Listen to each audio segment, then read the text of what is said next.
pediatrics, is it more concerning or less concerned in the cases of trauma? More concerned, right? Because the pediatric age group is all about numbers. There are many changes. That is the reason there is a special branch about all of it. The number of fractures, you guys being specialists on all these, can you tell me the number of fractures will be more or less in pediatric population? Any answers? Okay. So what is Brussels tape? Do we have any idea about it?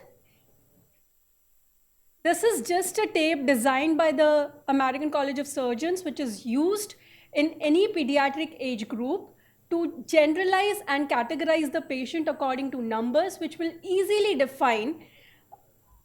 That's how it looks. I'm so sorry I can't provide you a detailed one of it. I mean, the detailed one of it provides you all the numerical values of the patient, like how much will be the weight, what should be the size of the ET tube, what should be the size of nasopharyngeal tube which you should use, OPA, and everything, like how much fluid resuscitation you should do. That is all defined by this one tape, which was one and all for us, okay? Now, pediatric ABC. In pediatric ABC, there are a lot of changes, right? We are having a total difference between the pediatric physiology and the adult physiology. In pediatrics, specifically the infants, the occiput, which is a huge thing, it consumes, it is the major part of the body, and it causes a passive flexion in the anatomical position of the child. Along with that, the pediatric tongue is huge. I mean, it falls back and it causes airway obstruction. Agreed? Following that, there are changes in the larynx also. The larynx is funnel shaped and is highly anteriorly placed, and it accumulates a major space in the retropharyngeal area. The vocal cords are also anterior and cephalad. So it causes difficult intubation.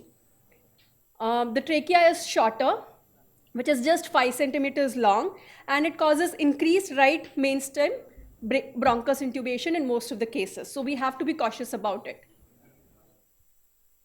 OPAs, the oropharyngeal airways, which we usually use in the adult population, is not recommended in pediatric patients because it has to be rotated 180 degrees to bring it into place, and the indications to intubate a pediatric patient remain the same as in adult patients.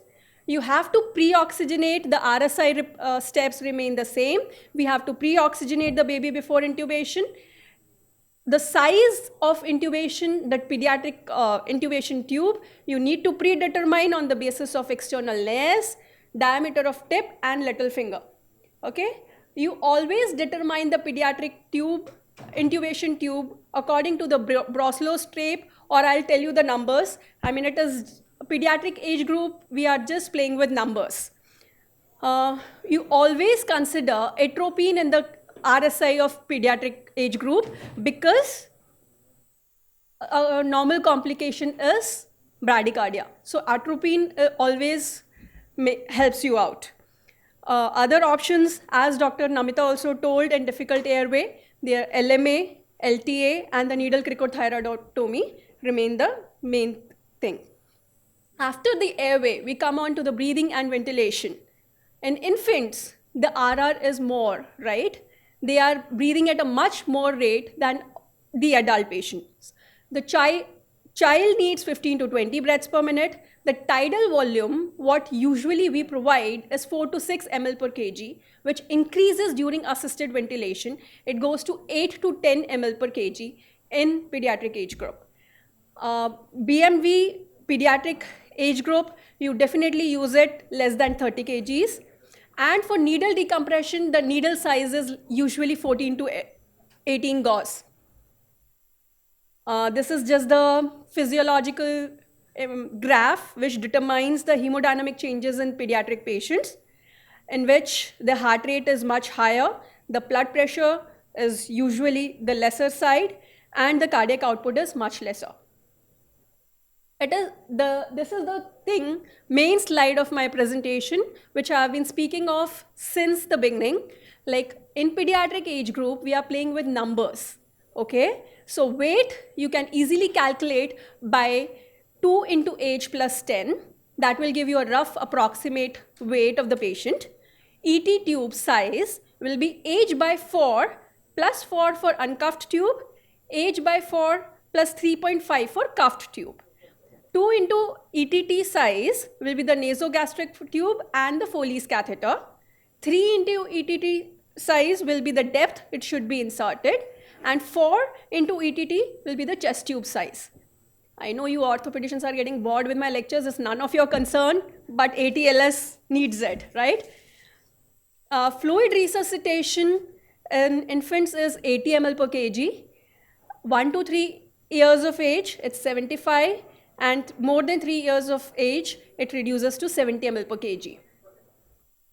Now, intraosseous axis, it is the main stem. I'm not showing the video in this one. We'll demonstrate in the practical part of it. But in pediatric age group, I'll just determine, like if it is IV, if the patient is in shock, it is very difficult to get an IV in pediatric age group. So what we proceed with is intraosseous axis, which provides there is no chance of error, and we can resuscitate the child very easily with that. Now, moving on to the second age group, which is geriatrics. Geriatrics, they are much more complicated than the pediatric ones because they are having a long list of pre-existing conditions, comorbidities, what we call as liver cirrhosis, coagulopathies, IHDs, COPD, hypertension, diabetes, a long list of that, right? And following that, they present to us mostly with ground level falls, right? The number of falls in the geriatric age group are much more than the adult, the normal age population. So the 50% of death in geriatric age group, they are caused by traumatic brain injuries. The rest 50% contribute to your cause, that is hip fractures, and they are bedridden for life, and then they develop medical complications and they succumb to death. They are the other thing, which is polypharmacy. They are dependent on a lot of medications because of the existing comorbidities. They are also having a lot of eye problems, which is visual impairment, larger blind spot, restricted cervical mobility, reduced hearing, cognitive impairments, and a lot of things.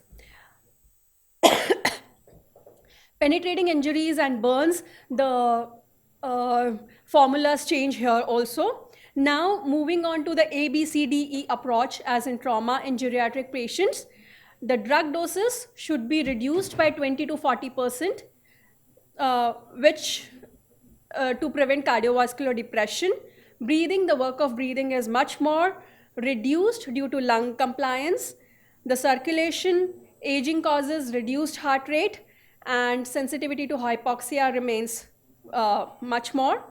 The disability, the traumatic brain injury, as I discussed earlier, it is highly prevalent due to the patients being on anticoagulations and antiplatelets. Exposure, the subcutaneous fat is less, so the decreased muscle mass, reduced thermoregulation capacity, and nutritional deficiencies all lead to hypothermia. Pregnancy is my third special population concern, in which we are dealing with two patients. I'll take a gist of it. Intestines are much more higher, so they are more injured in the in the pregnant females. Uterus is more vulnerable to any abdominal injury in the late gestation, in the second and third trimesters.